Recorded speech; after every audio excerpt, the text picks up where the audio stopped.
종교적 정체성이라고 하는 거는요 반드시 자기 자신을 없애고 더 큰 차원의 일부가 되는 겁니다. 예를 들어서 기독교 신학 같으면 이제 내가 신의 일부로서 신과 하나가 돼서 더 큰 차원, 더 큰 존재의 일부가 되는 거거든요. 나를 없애는 과정이구나. 그렇죠. 종교라는 네, 게. 그게 이제 사실은 엑스터시라는 게 작은 나를 벗어나서 더 큰 무엇의 일부가 된다라고 하는 뜻이기 때문에 2002년 월드컵 얘기해 주셨잖아요. 수백만 명이 모여서 응원하는 거에 한국 사람들은 뚜렷한 개성들을 가지고 있지만 그 장이 딱 펼쳐지는 순간 곧바로 전체하고 하나가 되는 거를 너무 잘하는 거죠.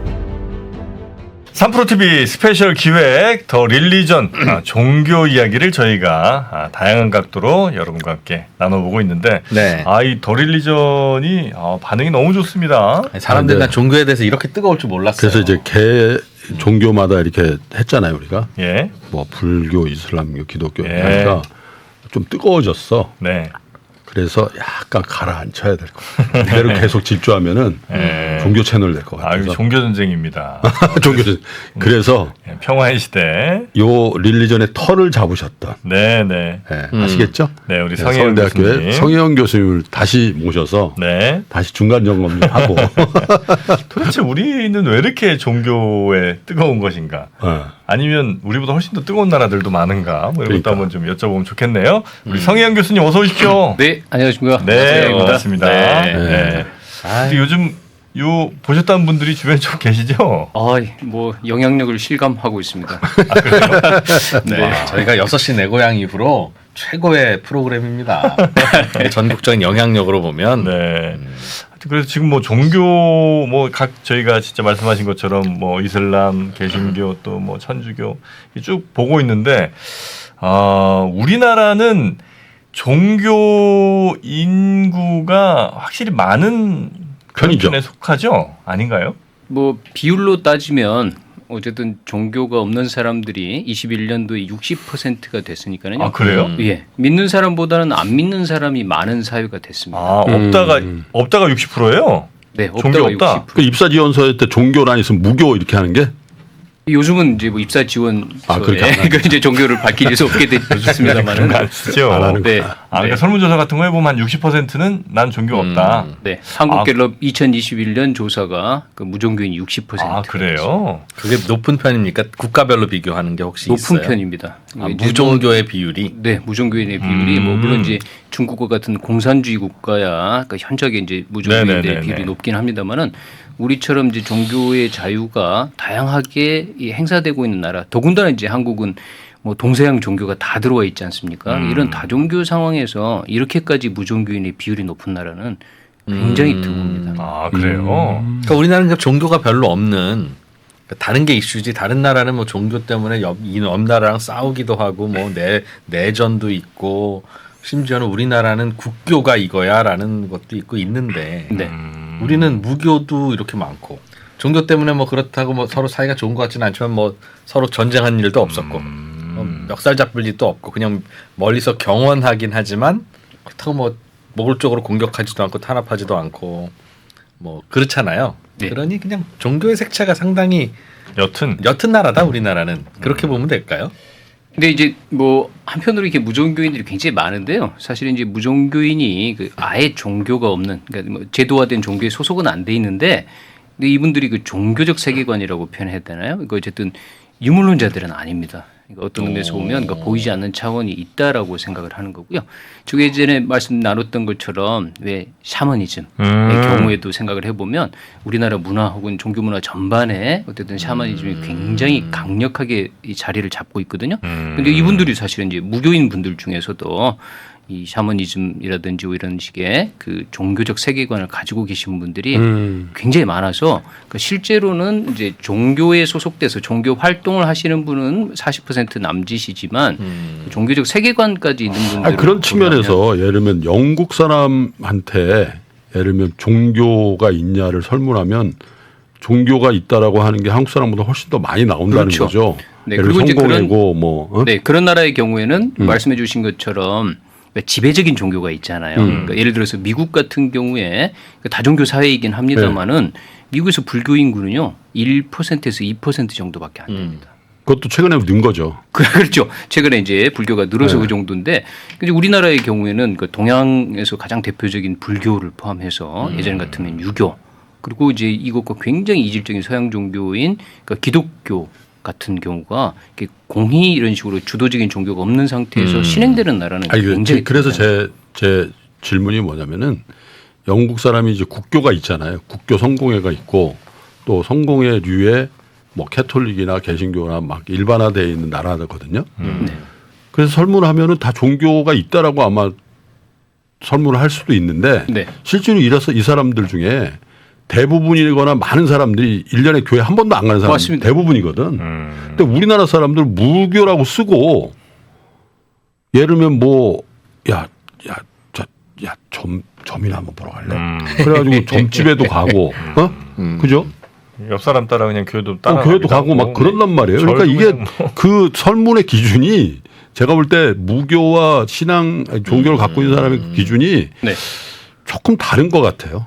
이제 기본적으로는 말씀해 주신 것처럼 당신 기독교인입니까 물어봤을 때 그러니까 그렇다라고 이제 자기가 이제 자기 정체성을 이렇게 밝혀야지 그 이제 종교로 그 종교인으로 이제 그 카운팅이 되는 거죠. 그렇지만 이제 이분들이 얼마만큼 다녀야지 그 교회를 자주 가야지 기독교인인가 이 부분이 이제 설문에 들어있는 건 아니니까 그 말씀해 주신 것처럼 당연히 그 이 교회를 얼마나 자주 다니느냐에 따라서 그러니까 이 기독교인인가 아닌가가 이제 판가름 나는 건 아닌데 그러니까 그렇더라도 우리나라의 경우에는 여튼 내가 이게 교인이 아니다라고 말하는 비율이 이제 60%가 됐다는 얘기는 어쨌든 이제 그 이런 영국이라든지 혹은 유럽의 여러 나라 특히 이제 이슬람 국가들에 비하면 그러니까 현저하게 종교를 믿는 사람들의 비율이 낮다라고 하는 얘기입니다. 네네네. 근데 이제 그런 거는 좀 있는 것 같아요. 그 종교는 아니지만 조상님들의 영혼이 있고 조상님들께 잘해야 그렇지. 묘를 잘 써야 된다. 네, 우리가 뭐 복을 받는다 이런 것도 사실은 종교적인 색채가 있는 거잖아요. 네.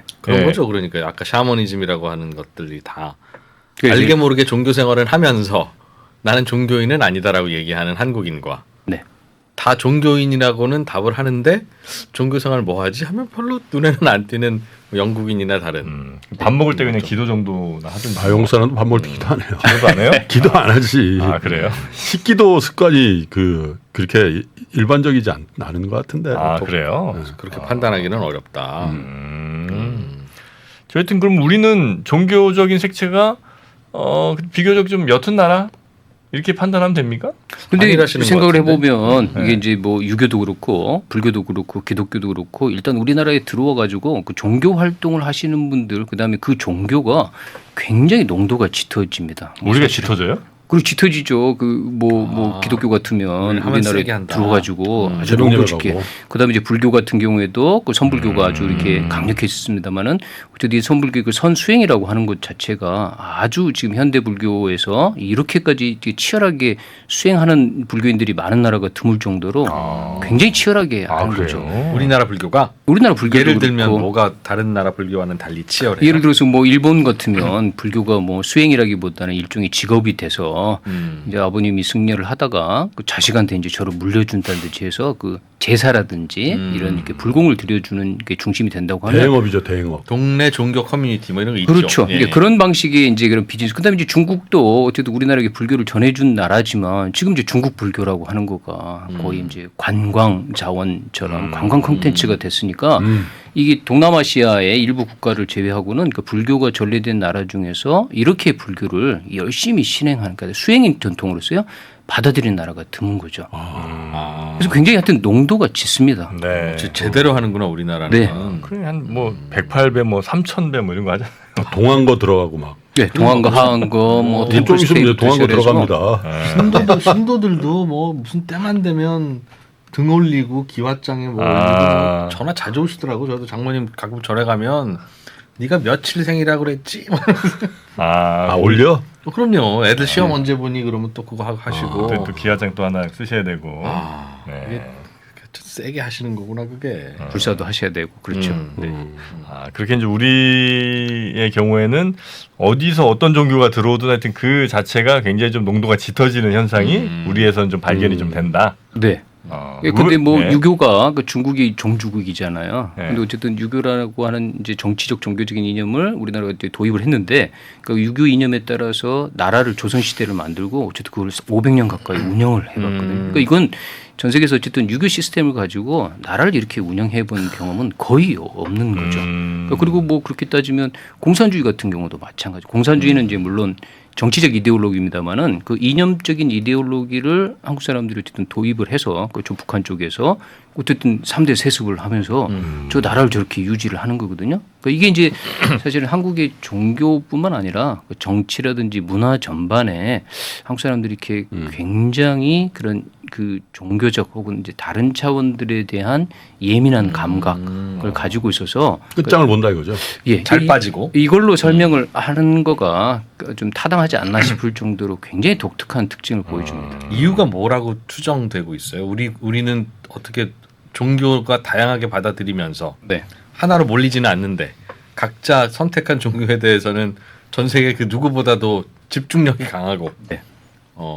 그리고 나는 종교 없다고 하더라도 스스로의 종교를 뭐라도 만들어서 조상님께 제사를 지내든 뭐 점을 보러 다니든 뭘 하든 그렇게 그 전체적으로 종교 생활에 열심인 이유가 이유가 있을 거 아니겠습니까? 현상이 있으면. 저도 이제 그게 그 가장 오랜 뭘까요, 그 궁금증 그게? 중에 하나인데요. 그 여지껏 하여튼 뭐 고민해보고 그 꼼꼼하게 이렇게 지켜본 바에 따르면 그 우리가 이제 그래서 신기라는 얘기를 하는 거거든요. 그러니까 종교 제가 처음 말씀 나눴을 때 종교라는 게 어쨌든 이제 물질적인 차원, 유물론적인 세계가 다가 아니고 그러니까 보이지 않는 차원이 존재한다라고 하는 기본적인 이제 그 이 전제 조건을 가지고 있다고 예. 하면 그 신기라고 하는 거는 그 실제로 그 보이지 않는 차원을 그 감각하거나 인식하게 되는 인간의 능력이나 그 재능이라고 표현하게 되면요.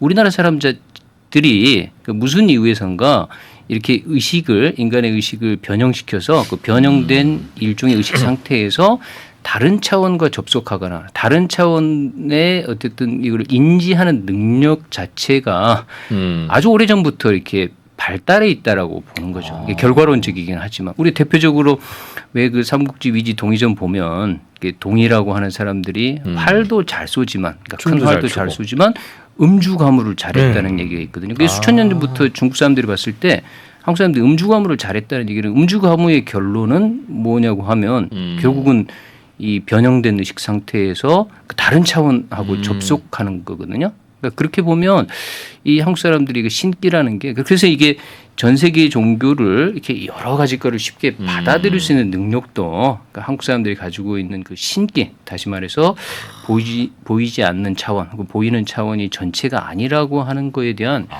강력한 어쨌든 그 종교적 능력이- 체험을 더 민감하게 더 잘한다. 네. 쉽게 빠져들고 네.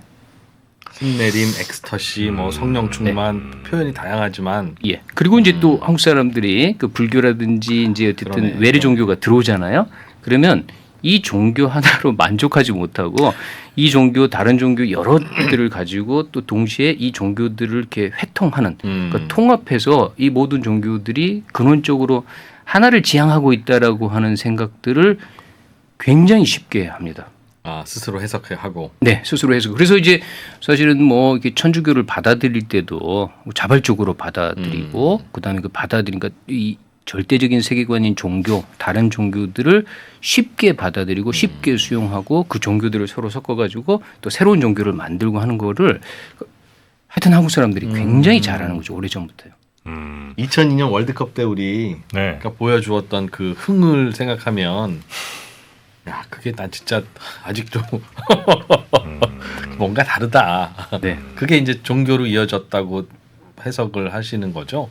제가 볼 때는 네 그렇습니다. 그런 소위 집단적 엑스터시 혹은 이제 개인적인 엑스터시라고 하는 인간의 의식이 변화돼서 그 비일상적인 의식 상태로 가는 경험 자체를 한국 사람들이 굉장히 잘한다고 이렇게 생각합니다. 그래서 근데 개신교라든 기독교가 와도 그러니까 부흥회 같은 걸 생각해 네. 보십시오. 그 부흥회라는 게 얼마나 열광적이고 열정적인지 그러니까 그것처럼 한국 사람들은 개인적으로 들어오고 집단적으로 그 종교라는 장에서 심지어 종교가 아닌 일반 문화의 장에서조차도 이렇게 다른 차원과 접속해서 다른 차원의 메시지를 읽거나 다른 차원들이 인식하는 것들을 굉장히 잘하는 이제 민족이다 이런 생각이 듭니다.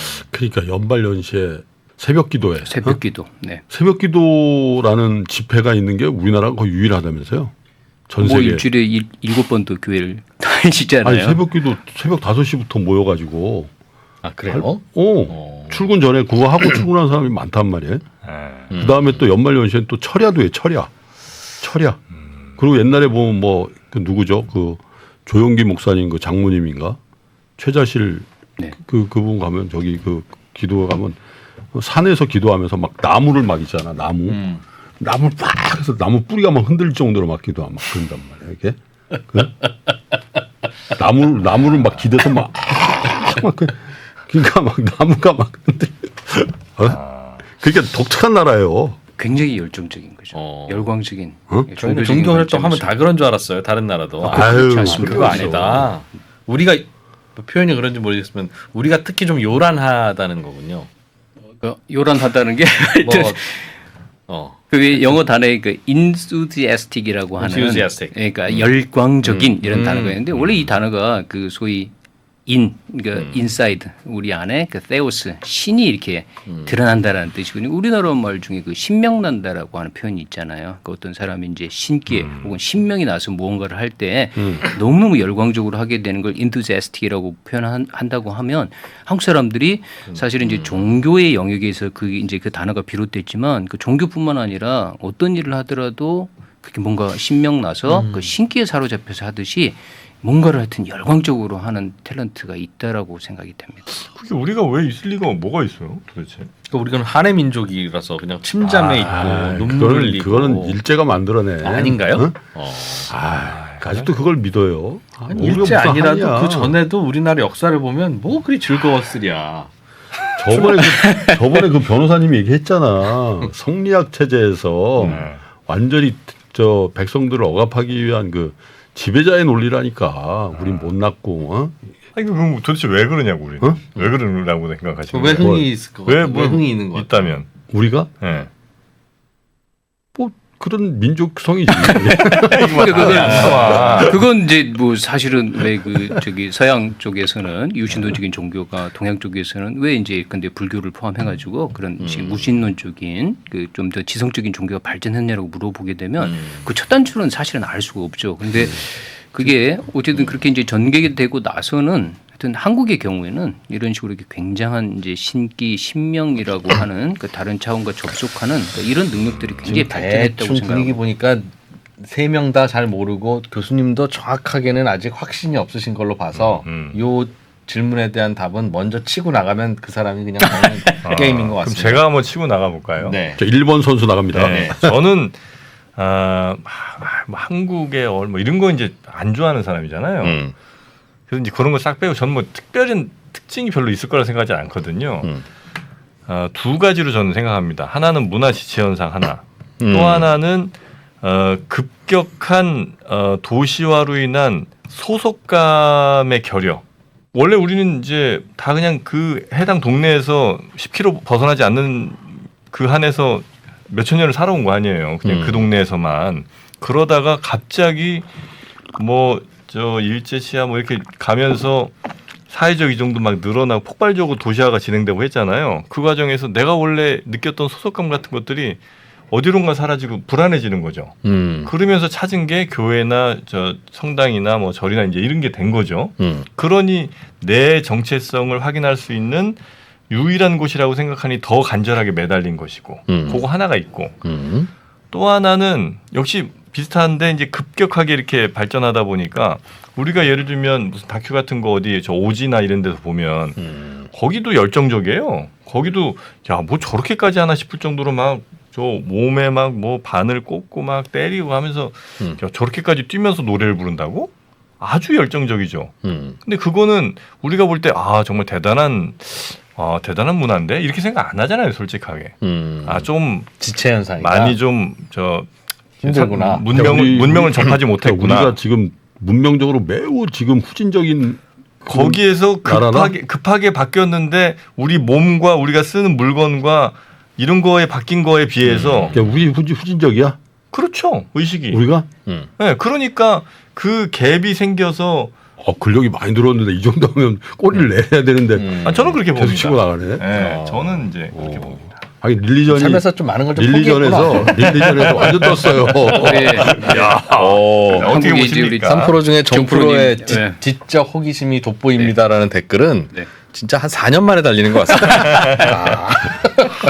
이게 기본적으로 그 말씀처럼요. 그러니까 그 그러니까 3교 통합처럼 유불선을 다 받아들이고 이거를 통합하려고 하는 노력은 사실 근대 이전에도 항상 오래 전부터 이제 그것들을 했었고요.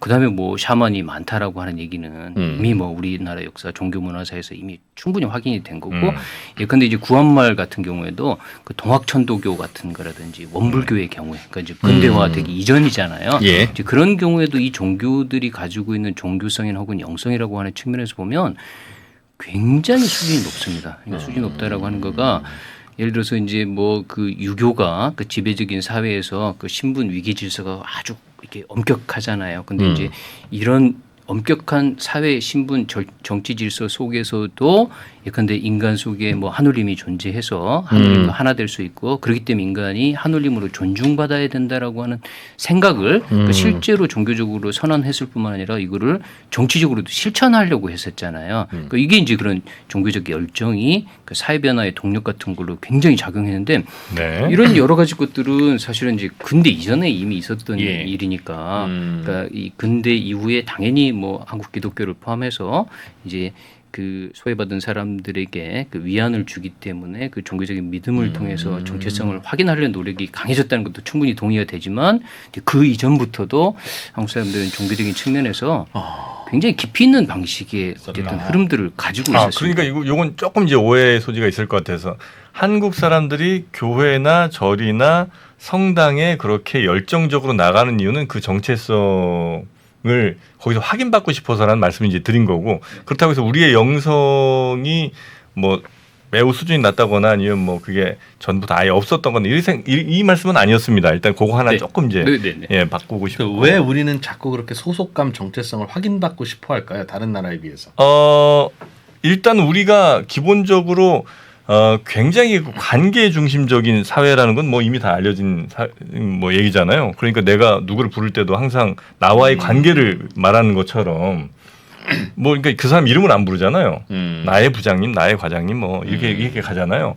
그런 것처럼 굉장히 관계 중심적이라 예전에는 왜 막 당숙에 뭐 우리 호칭 지금 알지도 못하는 5천, 6천, 7천, 8천 그 다 관계를 알아야 되잖아요. 재당수. 예, 그런 것들이 매우 강한 사회에서 불과 수십 년 사이에 그게 다 무너져 버렸잖아요.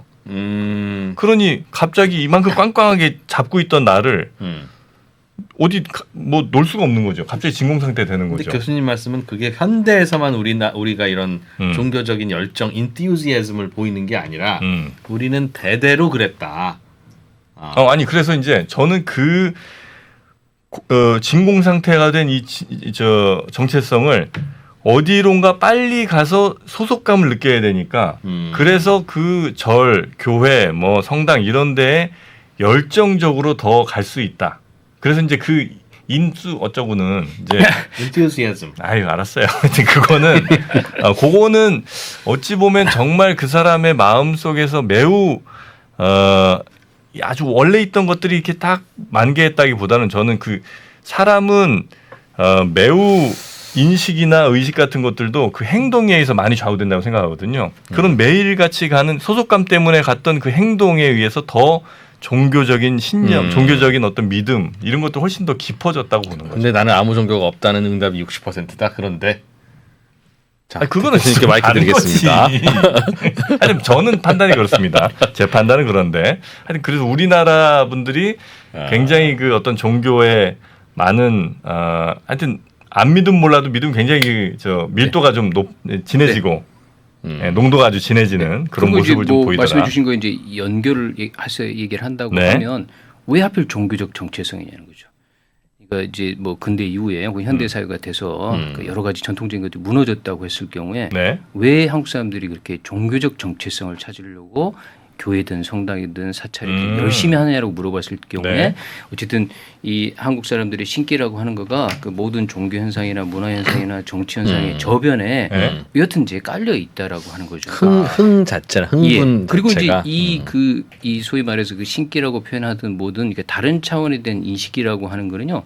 이게 사실 이게 양가적이라는 생각이 듭니다. 뭐냐고 하면 이 여백 존재 여백을 이렇게 인식하게 만들어야 된다고 표현하네요. 그러니까 우리가 예전에 조선 시대나 이럴 때 보면 그 노비들이 난을 일으키잖아요. 그래서 이제 왕후장상의 씨가 따로 있냐라고 얘기를 하면 당시 이제 그런 억압적이고 전통적인 권위가 있는 어쨌든 세계관 속에서 갑자기 이 사람들이 왜 너희가 태어나서부터 양반이고 우리 노비해야 되고 왜 이걸 이렇게 평생 유지해야 돼라고 하는 방식으로 또 다른 자기 정체성을 인식해서 이 지금 질서를 바꾸려고 하는 네, 거잖아요. 예. 그러니까 이런 것들이 사실은 보면 이 보이지 않는 차원과 접속한다라고 하는 거가 보이는 차원의 질서를 그 뒤집어 엎는 힘으로 굉장히 강력하게 작용을 합니다. 이게 사실은 이제 이 동학천도교도 대표적인 거고 예수도 그렇잖아요. 현실이 마음에 안 드니까 그런 종교에 좀 더 몰두하게 된다는. 예, 그러니까 그게 이제 그 선우가 예를 들어서 이 뒤집을 수 있는 힘 자체가 인간에게 근본적으로 존재하고 있다라고 생각을 하는 거죠. 종교는. 왜냐하면 붓다가 예컨대 깨달음 체험을 얻을 수 있다라고 하면 인간이라고 하는 존재는 시간과 공간에 묶여 있는 존재가 아니고 원래 인간 속에는 어쨌든 불성이라고 하는 거가 있기 때문에 그 불성을 알아차리는 순간 시간과 공간이 주어진 질서 자체를 그러니까 뒤집을 수 있는 여지가 생기는 거죠. 똑같이 예수도 그렇잖아요. 그러니까 저기 세리를 포함해 가지고 당시 굉장히 여성들처럼 이렇게 그 낮은 취급을 받는 사람들한테 너희가 모두 하나님의 사랑받는 아들과 딸이라고 하는 새로운 정체성을 부여하는 거거든요. 그러니까 구한말에 유교적 신분 질서 때문에 그 사람들이 고통받는 사람들이 많았을 때 이분들한테 이제 기독교의 교리라고 하는 거는 다른 유형, 그러니까 이 억압적이고 그 벗어날 수 없는 질서를 이렇게 뒤집을 수 있는 존재론적인 근거를 저쪽 차원에서 이렇게 가져오는 거거든요. 현실을 개선해 보려는 욕구와 의지가 유독 강하면 또 그런 현상이 벌어지겠네요. 그럴 수 있죠. 그러니까 그게 이제 선호의 문제일 수 있는데 네. 여하튼 이제 종교 전통에서 그 종교적 정체성에 입각해가지고 사람들을 새롭게 규정하는 순간 어쨌든 사회 질서, 정치 질서, 기타 등등을 다 뒤집을 수 있는 힘이 생기는 거죠. 체념하지 않고 체념하지 않고요. 신분에 복종하지 네. 않고. 근데 이게 이제 사실은 그렇게 생각을 하면 대단히 이상적인 사회 질서, 정치 질서, 그다음에 자기 정체성에 입각하기 때문에 그게 이제 현실에서 통용이 안 되게 되면 엄청난 고통의 씨앗이 되는 거죠. 이게 이제 양가적이라는 거죠.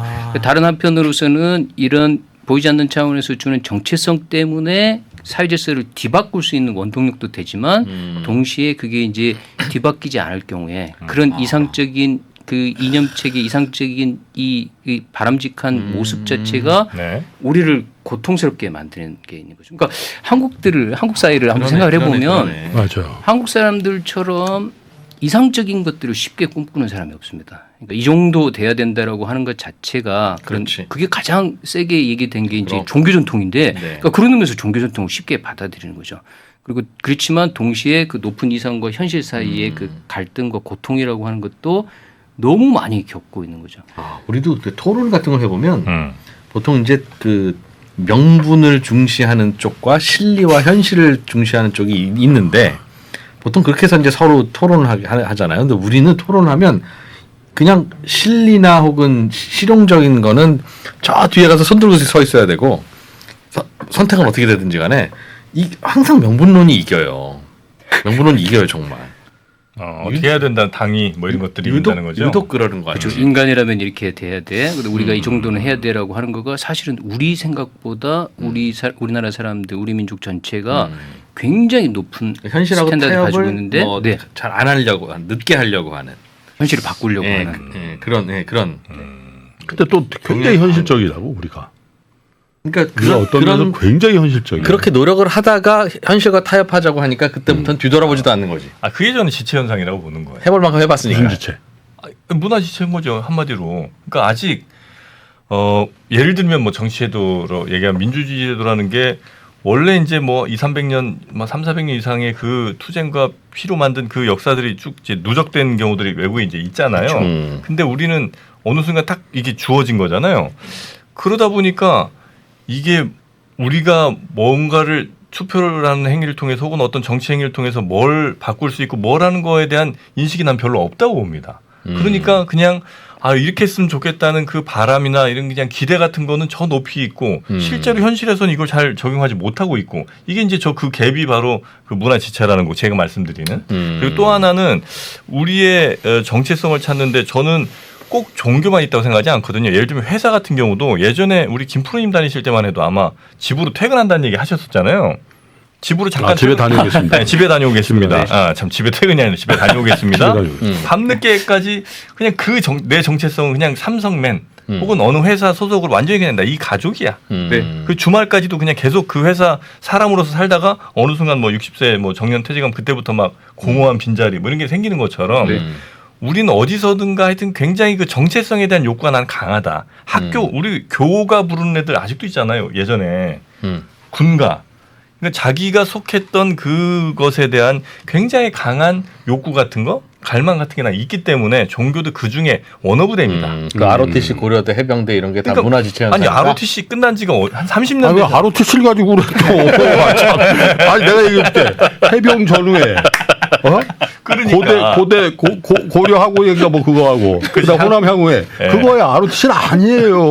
참. 30년 지난 ROTC도 여전히 막 몇 끼냐 넘어. 정프로님이 이제 그 지적을 아주 그 시적절한 대목에 해주신 것 같은데 바로 이 대목에서 그러면 하나 더 저희가 얘기해야 되는 게요. 네네. 아까 그 종교적 정체성이라고 하는 거는요 반드시 자기 자신을 없애고 더 큰 차원의 일부가 되는 겁니다. 그러니까 보이는 차원과 보이지 않는 차원의 더 큰 차원. 예를 들어서 네. 기독교 신학 같으면 이제 내가 신의 일부로서 신과 하나가 돼서 더 큰 차원, 더 큰 존재의 일부가 되는 거거든요. 나를 없애는 과정이구나. 그렇죠. 종교라는 네, 게. 네, 그게 이제 사실은 엑스터시라는 게 작은 나를 벗어나서 더 큰 무엇의 일부가 된다라고 하는 뜻이기 때문에 아까 이제 우리나라 사람들이 그 회사가 됐든 뭐가 됐든 간에 나보다 더 큰 차원에 아주 쉽게 녹아 들어가고 2002년 월드컵 얘기해 주셨잖아요. 그 수백만 명이 모여서 응원하는 거에 한국 사람들은 뚜렷한 개성들을 가지고 있지만 그 장이 딱 펼쳐지는 순간 곧바로 전체하고 하나가 되는 거를 너무 잘하는 거죠.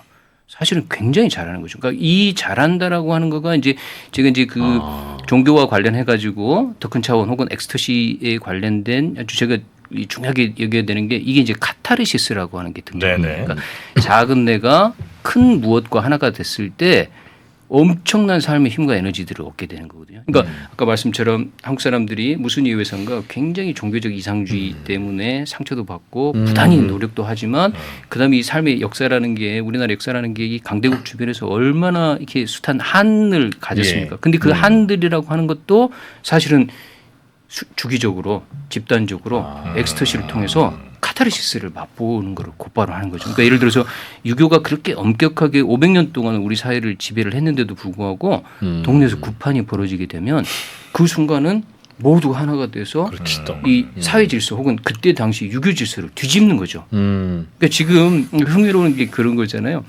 그 지금 뭐 KBO에서 프로야구 1000만 명 네. 넘었다고 표현하잖아요. 관중수가. 근데 그 많이 가는 사람들이 젊은 여성들이에요. 그리고 가는 이유가 뭐냐면 그 응원하는 팀 자체의 승패보다도 응원 문화가 즐거워서입니다. 삐끼삐끼 한번 보면은요.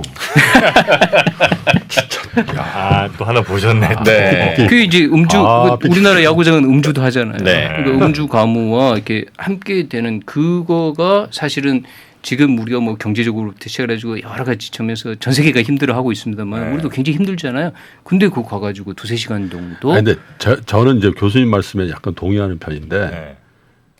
1년 내지 수년간에 걸쳐서 외국에 살아보면은 네.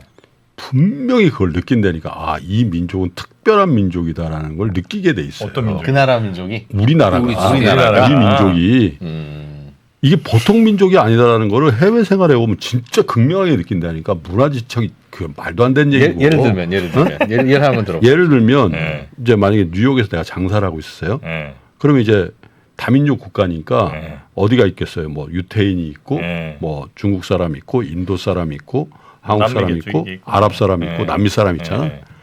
그래서 보통의 경우에 우리나라 그래도 제일 뛰어난 민족이라고 평가받는 데가 어디죠? 유태인. 주로 유태인이에요. 네. 근데 내가 이렇게 쭉 봤을 때 유태인이랑 맞짱을 뜰 수 있는 거의 유일한 민족 딱 꼽으라면 거의 코리안이에요? 한민족이에요. 왜냐하면 그걸 왜? 집단으로 하면 우리가 져요. 왜냐하면 거기는 이미 커뮤니티가 형성이 돼 있다. 완전히 그 사회를 리드하는 그런 그 시스템에 들어가 있기 때문에. 근데 시체말로 다이다이 붙잖아요. 항상 안 진다니까. 뭐 그 다이다이 붙으면은 네. 생존에서 우리가 이길 때가 많아요. 그리고 그들도 인정을 해. 예를 들면 어떤 이제 그 퍼블릭 스쿨에 다녀요. 그럼 이제 주인들이 제일 많이 시키는 게 피겨를 많이 시킨다고. 여유 있는 집이 피겨 시키지. 스케이트. 피겨 스케이팅 같은 거 시킨단 말이에요. 한국 애들 피겨 시켜요. 악기 시키고 뭐 이런 거 하잖아요. 그럼 유태인들 그 돈 많은 사람한테 안 지는 민족이 거의 유일하게 한국 민족이 나와요. 그래서 이게 저는 거기에 대한 확신이 있는 게 한국은 특별한 민족이라는 거예요. 이게 좀 내가 또 비난받을 수도 있는데 그걸 해외 생활하면 느낀다니까. 그래서 유태인의 선민의식이 있잖아요. 그거 엄청나거든 그 사람들이. 근데 나는 한국도 이거 굉장히 어떤 면에 그래서 우리가 뭐 특별한 나라들에 대해서 품평을 할 필요는 없지만 그 오랜 역사 가운데서 절대 부상하지 않는 나라들이 있잖아요. 대부분이. 어떤 상황에서 부상하지 않는 나라들도 있어요. 네? 근데 야 한국의 이 드라마틱한 이 부상을 보면은 그리고 아까 저는 이제 조선 시대를 난 굉장히 싫어하는 편인데 그래서 내가 맨날 얘기하잖아요. 그 화폐 인물 다 바꿔야 된다고. 도대체 이황이 앞에 도안에 들어가 있는 이가 거기 왜 들어가 있는지 이해를 못하는 거예요. 아니 그 억압적인 그 성리학 체계 그래서 그 시대를 우리는 완전히 이제 벗어나서 그때 그 변호사님 말한 100년이 지난 거지. 성리학 체제에서 벗어난 지. 그러면서 우리의 원래 DNA가 막 발산하고 있는 게 아니라. 아니 그렇게 뛰어난 민족이면 그 500년은 왜 그렇게 참고 살았어요? 네? 그 조선시대 500년을 왜 그랬을까? 왜 그랬어요? 아니 정치 시스템이라는 게 네. 아니, 그 정치 민족이 그렇게 뛰어난 민족이면 그런 거 빨리 갈아엎고 제대로 된 나라 만들었어야죠. 이게 거기서 이 대목에서 제가 하나 뭐 덧붙이면요. 저희가 이제 교수님이 진행을 하시네. 신기를 얘기했잖아요. 그러니까 신기라는 게 어쨌든 보이지 않는 차원과 곧바로 이렇게 맞닿는 게 사실 열광의 상태여서 그러니까 이제 제정신이 아닌 거고 그러니까 이성적이거나 지성적이지 않은 거거든요. 근데 이제 반대편에 그래서 이제 신기와 짝을 이루는 게 문기라고 하는 겁니다. 문기? 문 이제 이렇게 글을 읽고 이제 지적으로 사고하고 그래서 신기와 문기라고 하는 걸 얘기를 하면요. 한국 사람들이 신기가 센 건 분명한데요. 그러니까 문기도 약하지 않습니다. 네, 세요. 이게 이제 글을 글을 읽고 F라면 문기는 T 같은 거. 글을 읽고 배우고 사고하고 지적으로 사유하는 능력이라고 하는 관점에서 보면요. 사실은 6.25 500년이라고 하는 거가 그러니까 그거를 엄청나게 한국 사람들이 트레이닝을 했다라고 보시는 거죠. 그러니까 이 사람으로서 갖춰야 될 도리가 있고 이것들을 수양을 해서 자신의 욕망들이라든지 이런 것들 관계 속에서 인간이라면 인의지와 같은지 네 가지 덕목들을 지키는 존재가 돼야 된다는 것도 사실은 굉장히 이성적이고 이념적인 거거든요. 근데 이것 자체를 한국 사람들이 트레이닝하고 훈련을 받은 거죠. 그러니까 신기는 근본적으로도 세지만 그러니까 문기 역시도 그러니까 그런 의미에서 보면 한국 사람들이 약하지 않는 거죠. 그리고 사실은 신기하고 문기라고 하는 게 결국은 작은 개인을 넘어서서 더 큰 차원을 인식한다라고 보면 이거를 이제 요즘 용어로 표현하면 메타인지입니다. 그러니까 한국 사람들이 글의 측면에서도 메타인지가 되고 그 존재의 신기라고 하는 측면에서도 메타인지가 되는 거죠. 그러니까 글로 놓고 보면요. 예를 들어서 세종대왕이 한글을 만들었잖아요. 그러니까 전통적으로 내려오는 글이 아니고 문자 체계를 새롭게 발명해서 사용할 수 있다라고 하는 건 엄청난 메타인지거든요. 그러니까 이거를 주어진 틀 자체로 받아들이는 게 아니라 틀 자체를 벗어난 방식으로 사고할 수 있는 능력 자체가 아까 말씀처럼 신기 혹은 문기라고 하는 양쪽 영역에서 이게 다 보면 이제 물론 민족별로 우리 이제 이런 논의들이 우리나라 사람들이 너무 훌륭하고 대단하다 이걸로 가면 이게 굉장히 문제가 있는 결론이죠. 그래서 나중에 이 말씀도 조금 더 드렸으면 좋겠습니다만 어쨌든 이 신기 문기라고 하는 이 양자가 균형을 잡고 있기 때문에 한국 사람들이 한편 힘들기도 하지만 다른 한편으로 보면 전체적으로 봐서 이렇게 조화 혹은 발전 혹은 새로운 패러다임을 만들 수 있는 거죠. 그러니까 예술적 흥 혹은 신기만 강한 민족들이 있지만 또 문기가 또 되게 아, 약하잖아요. 그래서 제가 드린 말씀 조금만 더 드리면 네. 그래서 저는 그 어떤 나라의 국민들의 전체적인 수준을 뭘로 판단하냐면 성취 동기로 봐요. 성취 동기. 성취 동기. 네. 얼마나 예를 열심히 들면 하느냐. 고등학교 3학년 때도 다 자기 성취 동기들이 다 다르잖아. 네. 근데 우리나라 사람들의 성취 동기가 세계에서 거의 넘버원이에요. 그건 거의 확실해. 왜? 평균적으로 예를 들면 야, 너 골프 시작해서 그럼 우리나라 사람들 어떻게 야, 언제 싱글 할까? 이걸 딱 얘기한다고. 2년 만에. 그렇지. 그러면서 하는 얘기가 야, 싱글이 1년 안에 돼야 돼. 이렇게 평균 어느 나라 가도 그런 나라가 없어요. 그럼 예를 뭐 사업하면 거기서 자기가 1등 하려고 대부분 다 그렇거든요. 성취 동기가 보편적으로 우리나라가 굉장히 높은 나라예요. 이 나라가. 네. 근데 솔직히 얘기하면 한 50년 전, 100년 전에 그 사회에 성취 동기가 있었냐? 없었어요. 근데 원래 내재해 있었다라는 데 확신이 든다고. 네? 그치. 그게 성취 동기라는 그렇지. 측면에서. 그런데 왜 우리나라 사람이 종교적이냐? 네. 그 성취 동기 무지하게 크게 태어난 사람이야, 이 사람이. 근데 이 경쟁 사회에서 수단이 그 성취 애매하구나. 동기를 계속 좌절시키는 과정이 있어요. 아. 그러니까 자기의 마음밭은 성취 동기가 원래 그러니까 개인 단위 아니라 이 국민들의 평균을 얘기하는 거예요. 네. 성취 동기 무지하게 큰 나라인데 네. 그런데 현실의 세계에서는 그게 안 되는 거야. 네. 그러니까 너무 고통스러운 거야, 이게 이 격차가. 네. 그러니까 나는 오케이. 나는 내세에서라도 나는 천국 가야 되겠다. 그리고 내 마음의 평화를 내세 역전한다. 야, 그것도 재밌는. 그것도 일종의 성취 동기야. 그렇지. 아니, 장기적 관점에서 내가 만난 성취 유럽 동기에 사람들 그렇게 생각해 본 사람이 없어. 평범한 사람들. 아주 현명한 철학자나 있습니다. 종교인들은 약간 그게 있는데 그래서 우리나라 사람들의 보편적인 성취 동기가 무지하게 커요. 근데 이 나라가 시스테미칼리 그거를 다 할 수 있는 캐파가 안 되는 거야. 그러니까 어떻게 새벽에 가서 새벽 예배하고 막 그러는 거예요. 그러니까 남들보다 잘 살고 싶은데 현세에 잘 못 살면 안 돼? 내세까지 연장해서라도 결국은 평균으로는 이기고 말 거야. 여기 이제 김프로님 이론. 어디 설득력 있는데? 아, 설득이 있네요.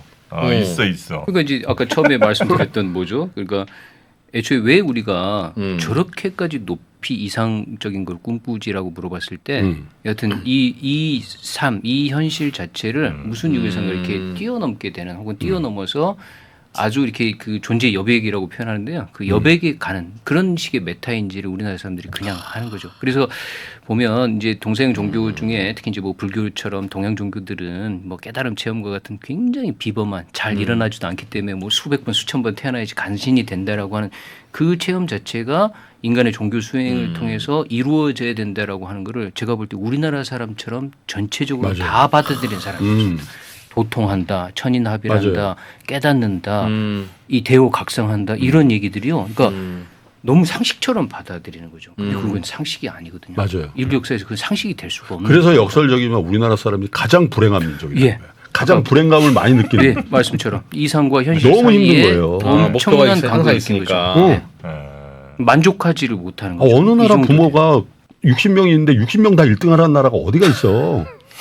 우리나라밖에 없다니까. 지금 이 김프로님의 이 가정과 가설과 이론이 옳다면 네. 그 우리나라의 종교는 그럼 다른 나라의 같은 종교의 다른 나라의 띠는 형태에 비해서 좀 더 기복적인가요? 그러니까 이제 그거는 다 가지고 있죠. 한편으로 보면 이제 현실이 어렵고 힘들기 때문에 예. 이것들을 견뎌나가게 하는 힘으로서 강력하게 또 작용도 하지만 다른 한편으로 보면 인간이 구현할 수 있는 가장 높은 단계의 실현 가능성조차도 또 꿈꾸고 있는 거죠. 양쪽 다 그래서 이제 대표적인 종교가 이게 동학천도교입니다. 동학천도교가 모든 사람들이 하늘님을 모시고 있어서 하늘님이다라고 얘기했지만 그 하늘님이다라고 한 그 결론 자체가 어떻게 구현되냐고 하면요. 이 현실을 바꾸라고 얘기한 거죠. 모든 사람들이 하늘님으로 대우받을 수 있는 세상을 만들어야 된다고 얘기했기 때문에 뭐 과부 제가를 포함해갖고 노비제 가보년에 그렇게 했던 거잖아요. 그거는 완전 사회를 이렇게 뒤집어. 네, 사회를 뒤집으라는 거죠. 그러니까 그 초월적이고 이상적인 거가 그 초월적인 걸로만 머무른 게 아니라 그 지상의 현실을 뒤바꿔서 모두가 다 행복하게 사는 사회를 만들어라라고도 또 강력하게 주장한 거죠. 똑같은 방식으로 원불교 소태산도 비슷한 얘기를 하거든요. 그 영육상전이라는 되게 유명한 얘기하고 무슨 얘기죠? 그게? 영육이라는 게 영혼과 육체, 그러니까 종교적인 것과 현실이라고 하는 거가 예. 함께 온전하게 완성이 돼야 된다는 뜻입니다. 그러니까 뭐 죽어서 천국 가거나 혹은 현세에서도 이뤄야 네, 한다. 네, 현실에서도 그 드높은 이 종교적 경지가 구현된 결과가 현실의 사람들의 삶 속에서 그 모두가 행복하게 만드는 걸로 바뀌어야 된다라고 얘기를 한 거죠. 그러니까 이제 저기 수은체제후가 대표적인데요. 수은체제후가 당시에 이제 그 서학, 그러니까 기독교가 막 들어왔잖아요. 그 기독교를 보고 한쪽은 이제 저 위정척사 하는 쪽에서는 이거 우리가 이제 인이해지를 아는 양반이고 이 사람들은 야만인이라고 주장을 하고 또 다른 한편에서는 기독교를 받아들였기 때문에 사람이 저렇게 잘 사니까 우리가 기독교를 받아들여서 우리도 기독교인이 돼야 된다고 주장한 입장이 있다고 하면 그 수는 딱 그때 그런 얘기를 하거든요. 천도는 동양이나 서양이나 다 같이 가지고 있는데 이 천도를 실제로 사람들의 현실 속에서 실천하느냐 안 하느냐가 더 중요하더라고요. 그 점에서 이 서양 기독교가 사랑을 앞세우지만 나라를 다른 동양을 침탈하고 뺏는 것 자체가 문제라고 하는 얘기를 하거든요. 그래서 우리 동학은 이 하느님의 뜻, 하늘님의 뜻을 사람들 속의 관계 속에서 행복을 구현하는 방식으로 실천돼야 된다고 얘기를 하거든요. 그 점에서 보면 현실과 이상이라고 하는 것 사이에서 어쨌든 이거를 끊임없이 통합시키려고 한국 사람들이 노력을 해왔기 때문에 한편으로 기복적인 측면도 있지만 그 기복이라는 게 단순히 이제 내 한 몸 잘 살자의 기복은 아니었던 거죠. 네. 물론 이제 지금은 아닌 경우들이 많습니다만은. 그러니까 저는 이제 기본적으로 한국 사람은 어떻다 이런 말을 거의 믿지 않아요. 사람마다 다르다. 아니, 사람마다도 다를 뿐만 아니라 심지어 한국 사람들은 너무 게으르고 너무 저 더럽고 말이 안 되잖아요. 우리처럼 이렇게 저 우리가 유럽 사람들 보면 더럽지. 100년 전에 우리나라 온 사람들이 다 그 얘기를 했거든요. 100년 전에 우리나라로 왔던 외국인들은 한국은 진짜 더럽다고 책에 썼더군요. 그러니까 이렇게 게으른 사람들을 못 봤다. 우리나라 사람 부지런하다 다 얘기하잖아요. 이렇게 게으른 사람들이 없다는 거예요. 맨날 땅에 누워갖고 그냥 저 참외나 까먹고 앉아 있다고. 근데 똑같은 얘기를 일본에 가서도 했거든요. 그 150년 전에 아, 혹은 200년 전에 있는 일본에 가서 똑같은 얘기했어요. 지저분하고 게으르다고. 네, 즉 뭐냐면 그때 놓여진 사람들의 경제적 상황 혹은 뭐 정치적 상황 등이 사람들을 그렇게 만드는 것일 뿐 우리나라 사람들이 뭐 부지런하다, 우리나라 사람들이 뭐 무슨 정이 많다, 이거 다 거짓말이라고 봅니다. 근데 똑같은 비슷한 환경에서 우리나라가 좀 더 부지런해서 일궈낸 것들은 있잖아요. 그러니까 그런 상황이 됐었던 거죠. 우리는 상황이? 네, 그런 상황이 됐었던 거고 어떤 스테이지가 그런 스테이지. 그렇죠. 그래서 이제 부지런한 게 가장 유리한 상황이 우연히 만들어진 그러니까 바람에 부지런하다. 여러 변수들이 있었겠죠. 뭐 미국의 뭐 원조라든가 등등 여러 가지가 있었을 텐데 그래서 우리가 뭐 특별히 부지런한 민족이 난 전혀 아니라는 거지.